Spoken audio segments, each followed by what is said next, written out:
फिर से स्वागत है मेरे चैनल में। मेरा नाम है मनीषा। क्लास हम कर रहे हैं कारक और कारक के भेद। कारक की परिभाषा हम कर चुके हैं। कारक के 4 भेद हम पहले की वीडियो में हमारे हो चुके हैं, जो थे हमारे कर्ता ने कर्म को करण से संप्रदान के लिए। आज हम करेंगे 5वां भेद, अपादान कारक। तो चलिए ठीक है, स्टार्ट करते हैं। जिस संज्ञा या सर्वनाम से अलग होने का भाव प्रकट होता है अपादान कारक कहलाता है। मतलब जिस संज्ञा या सर्वनाम से कोई चीज़ अलग हो रही है, कोई चीज़ दूर हो रही है, कोई चीज़ अलग हो रही है, कोई चीज़ कहीं और जा रही है, अगर ऐसे भाव उत्पन्न होते हैं, ऐसे भाव प्रकट होते हैं, तो वो हमारा हो जाता है अपादान कारक। अब इसको समझेंगे। अपादान का अर्थ होता है अलग होना। अपादान का अर्थ होता है अलग होना, किसी भी चीज़ से अलग होना।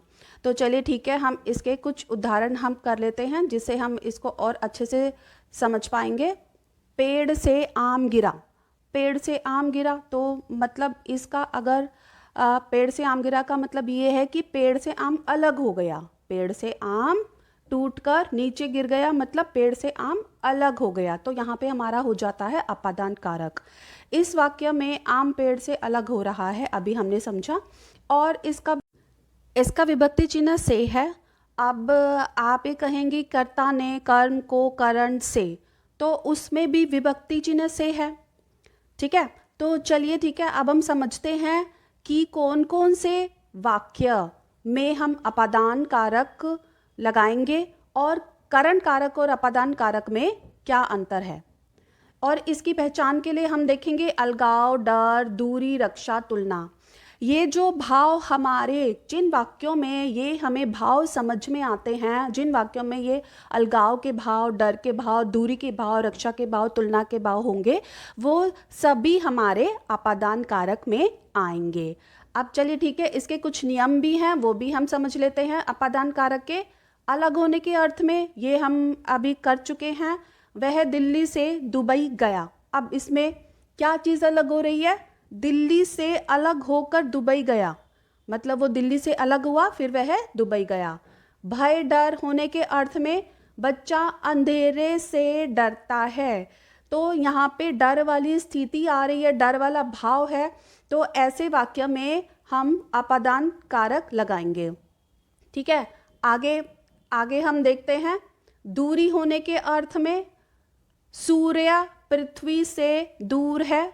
ठीक है, सूर्य पृथ्वी से दूर है। या फिर दो की तुलना में काजल पायल से ज़्यादा होशियार है। इन सभी वाक्य में हमारा होगा अपादान कारक। और उसी के साथ ही हम देखेंगे गिरना, छुपना, घटना, घृणा आदि अपादान कारक के अंतर्गत आते हैं।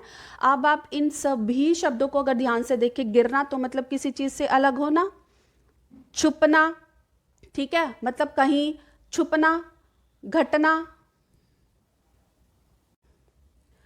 गिरना, छुपना, घटना, घृणा आदि अपादान कारक के अंतर्गत आते हैं।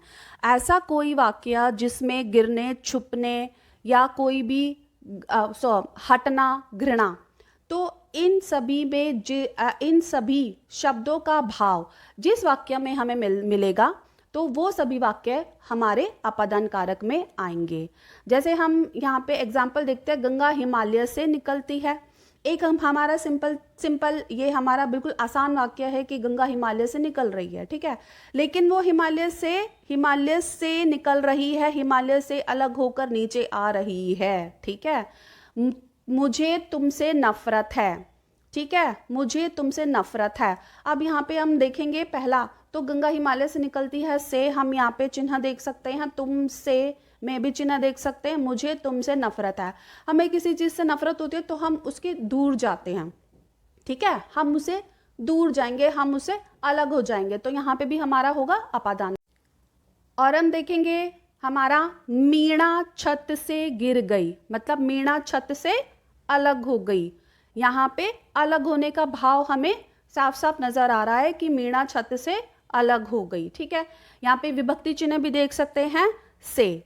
ठीक है, तो मतलब आज हमने ये सीखा कि अपादान कारक में कौन कौन से भाव वाले वाक्य हमें मिलेंगे, कौन कौन से चीज़ें जैसे गिरना, छुपना, हटना, घृणा, ये सारे जो हमारे हैं अपादान कारक के अंतर्गत आएंगे।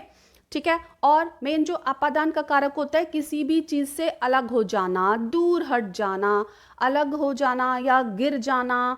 ठीक है। तो एक अलगाव की स्थिति यहाँ पे हम पहचान सकते हैं किसी भी वाक्य में पढ़ के। मुझे पूरी उम्मीद है इस वीडियो से आपको अपादान कारक जो है वो आपको आसानी से समझ में आ गया होगा।